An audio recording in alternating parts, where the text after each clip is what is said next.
May the words of my mouth and the meditation of my heart be well-pleasing in your sight, O Lord, my rock and my redeemer. You may be seated.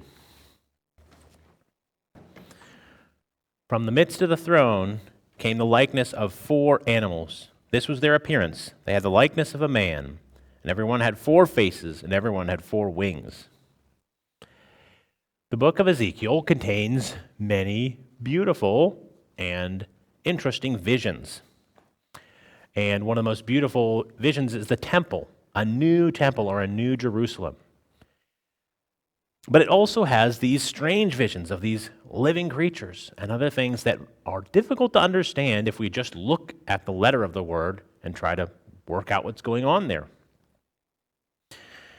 So these cherubim, though, they're seen again in the book of Revelation. So we can take from that they have some definite importance to understanding what the word is trying to teach us.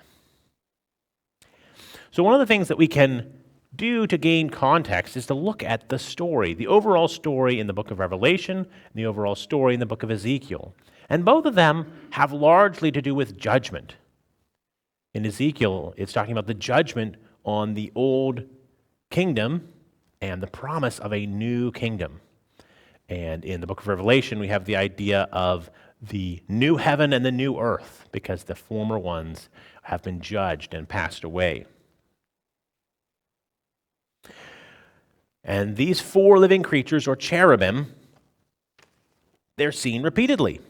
They have an important part in that process or in that vision in the book of Revelation. They announce events. They guide and show the way. In Ezekiel, they are appearing at the beginning, and this is talking about before the destruction of the temple and the eventual restoration of the temple. So these creatures are serving as heralds or guides. They were talking to Ezekiel. They're shown to Ezekiel before he started making his prophecies about the return and rebuilding of Israel. As Ezekiel was a prophet during the exile, when they had lost their kingdom and been carried away to Babylon. And he is prophesying about the return. So they eventually did return to Jerusalem, and they did build a temple. But they did not actually do it according to the vision that Ezekiel was prophesying about. And so this vision actually only comes true in the second coming of the Lord, in the vision of the new Jerusalem seen in Revelation. So, to look at these creatures, we're given such intricate details about them, it seems pretty important to know what are these details trying to tell us. And yet, if we try to understand it without the internal sense given to us in the heavenly doctrine, we're going to be pretty lost trying to assign meaning to all these intricate and strange details. And in fact, they themselves are a good illustration of what the heavenly doctrine tells us they are supposed to be doing. They are cherubim. And cherubim have 2 meanings or 2 purposes. One is to guide the way to the Lord, and the other is to guard the way to the Lord. A dual and overlapping, but distinct properties or roles that they serve. So the Lord, in his infinite wisdom, has placed the Word. He's given us the Word, which is a way to access the divine, access heavenly truths. And at the same time, it is hidden from us, or hidden from many people, so that they cannot abuse or be led astray by the truths there. So we can have the Word in front of us, and we can be led through the Word to find the Lord, or we can look at the Word from the outside, and it seems like a closed book to us because we can't understand it. If we don't apply ourselves, if we don't study it, it's only going to seem like an external document. It's going to seem obscure. So these living creatures, they represent to us the Word. And one of the primary functions that they are serving is to protect the Word from being misused or misunderstood.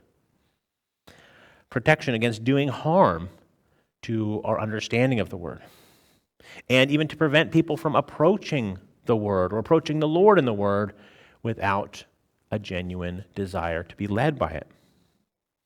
So that if people are coming from a selfish or worldly perspective, the Word will be hidden from them.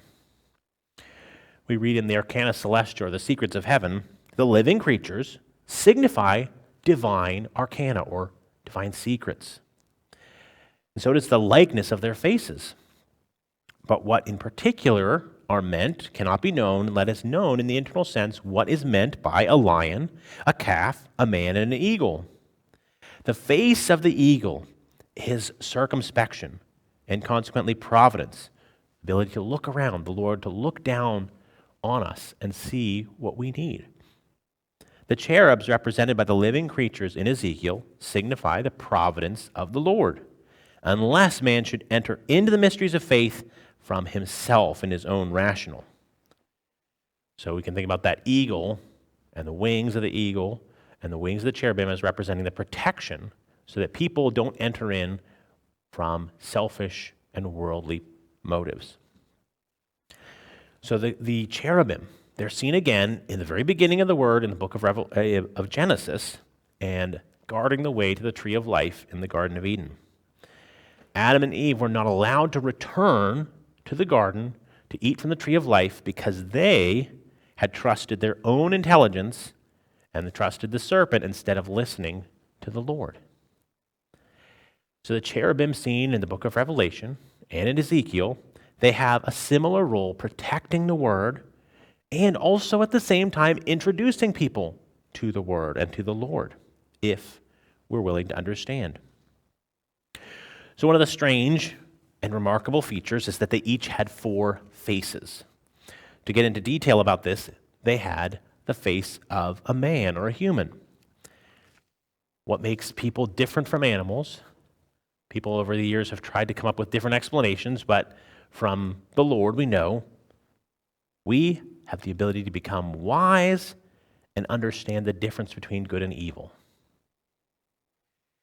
That is what separates us from the animals, the ability to know the Lord and to choose whether or not to follow him.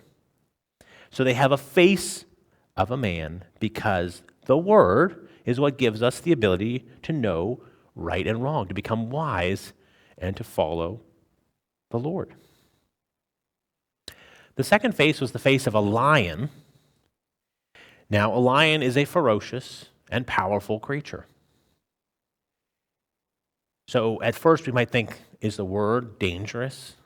Is it threatening to us? Well, the Word is supposed to be helping us. It's supposed to be protecting us, not to hurt us. So the lion is not representing the Word hurting us, but it is the power that the Word has for good, the power to protect us from evil. A lion can correspond to the power the Word is giving us to fight against evil.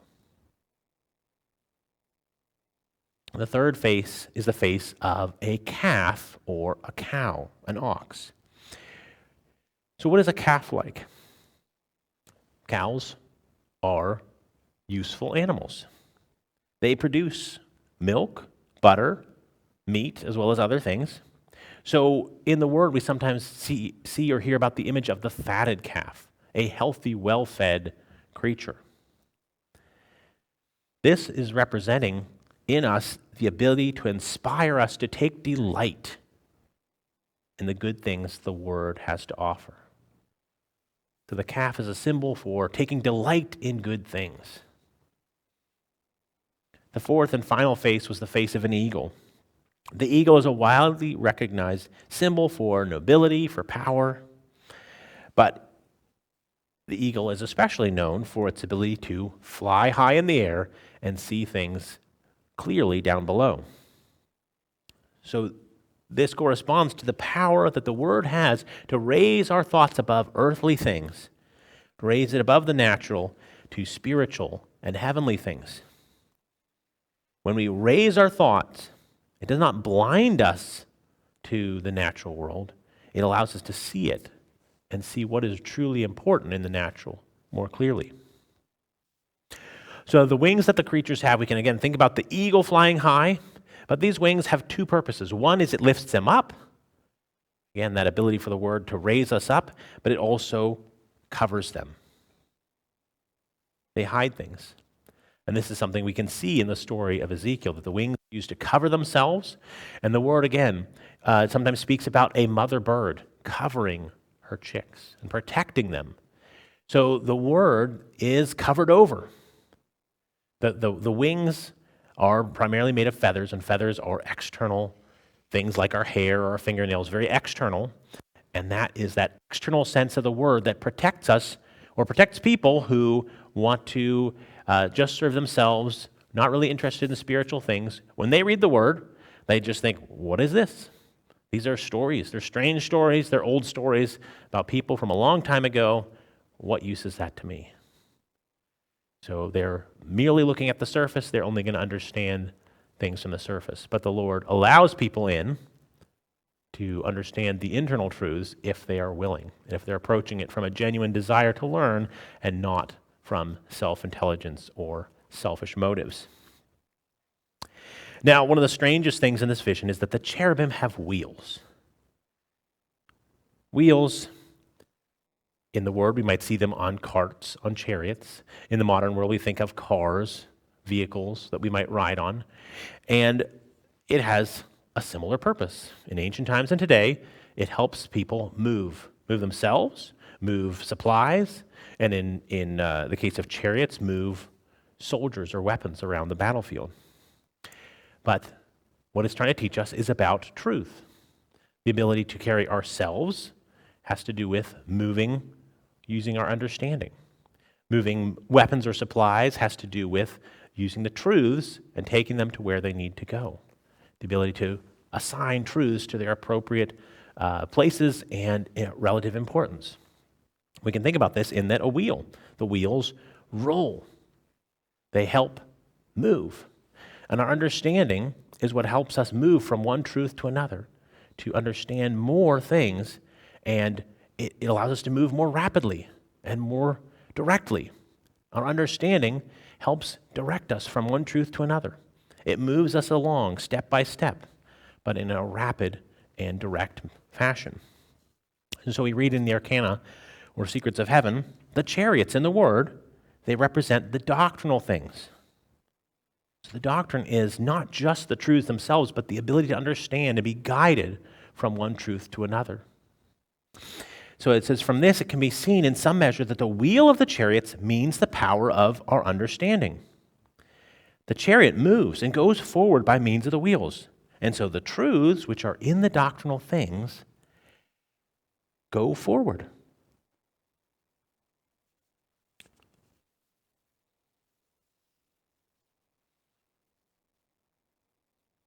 They go forward by means of the understanding. This power belongs to man's intellectual part, and so by the wheel is signified the intellectual part in respect to those things which are of doctrine.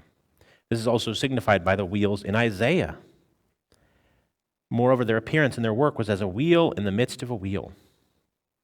And when they went upon their four squares. They did not turn when they went, but by the wheels divine intelligence or foresight is meant, from which it is said that the wheels went together with the living creatures, that the circles were full of eyes, and the spirit of the living creatures was in them. That is the truth of wisdom. So in this strange vision, we have these wheels that are associated with and traveling with the living creatures. The wheels, the understanding, the ability to understand the truth and to see truth from the Word.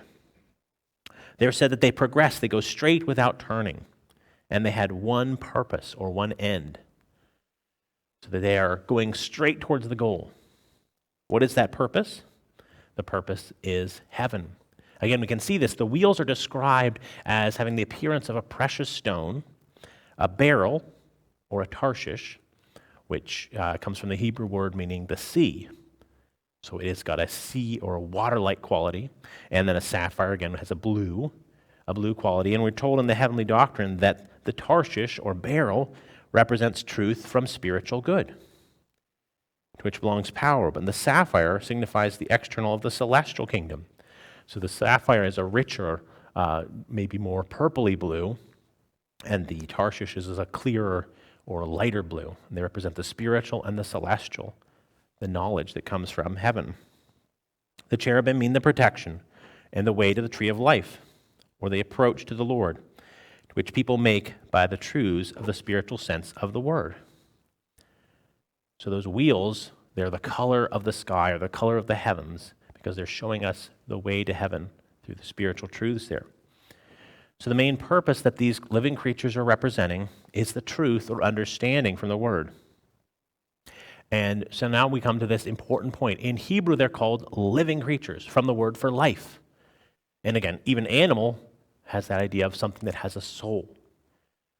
So these living creatures are showing us probably the most important thing to know is that all these truths in the word, what is their purpose? Their purpose is life. They're called the living creatures. The defining nature of these cherubim is that they are living. The word is alive. It comes alive when we study it, when we approach it with a desire to find the Lord there. The truths are what get us there. Those wheels are what get us there.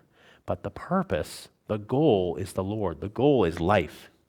So we read in the true Christian religion, it is well known that a church is like its doctrine.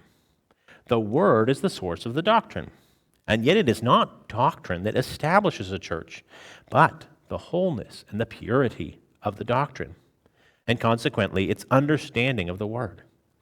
But in the case of the particular church, which exists in an individual, it's not the doctrine that establishes and makes it, but faith and life in accordance with faith. So it's the life, it's the living that makes the approach to the Lord. It's the living that takes us to heaven. So when we think about this story, we might ask ourselves then, if it's as clear as that, why couldn't it be more clear in the letter of the word? Why are there these obscure images teaching us this relatively simple and yet profound truth? Why didn't the Lord just talk? Here's the power of the word. Here's the power of the word for fighting evil. Here's the power of the word in the affections for good things. And that's because the word, especially in the literal sense, is both an obstacle and a path to the Lord. It's an obstacle to us if we are stuck in worldly and external perspectives, if we are not willing to be led to higher things. And it opens up the way to heaven if we come with an affection for the Lord, with love and charity to the neighbor. That is the spiritual mindset that opens the way to heaven. So even if we have that spiritual mindset, the literal sense actually helps us get there. Even though it can seem obscure, it also helps us get there. The concepts of good and truth, they don't mean much to us unless we can apply them to our natural lives, unless we have some concrete example of what it means to have good and truth. By themselves, they are abstract, even nothings, without their application to life. And so the letter of the word provides some of that foundation to help us understand what is good, what is truth. The word needs to have this literal sense to have the power in the natural world, to allow us to operate in this world and not just exist in our heads. We read in Apocalypse explained that cherubim signify the Lord's providence, and the guard that he is not approached except through the good of love. Heaven, with its angels, is a guard against anything being elevated to the Lord himself except what proceeds from the good of love to him and from him. For all worship of God passes through the heavens even to the Lord, and it is purified in the way until it's elevated even to the third heaven. There it reaches the Lord and is received by him. Everything else, being impure, is removed on the way.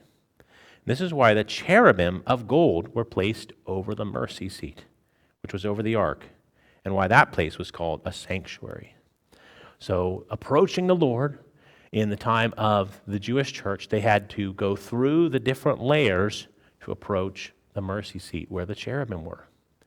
And again, in the various visions of the new temple and the new Jerusalem, there is approaching the Lord that goes through stages. So when you think about those cherubim, they are guarding the way to the Lord to prevent us from approaching him in an unhealthy or unworthy state. But they're also directing us to the Lord, drawing our minds. And even in the fact that it's obscure, can be raising our thoughts, encouraging us to think deeper, think harder, and more sincerely about where is the Lord trying to get us to go. So the whole of the word is represented by these cherubim, showing us a picture of heaven if we have the desire and the willingness to understand it. Amen. Here end our readings. Please rise. Rejoice in the Lord and glory in the Holy One of Israel. Amen.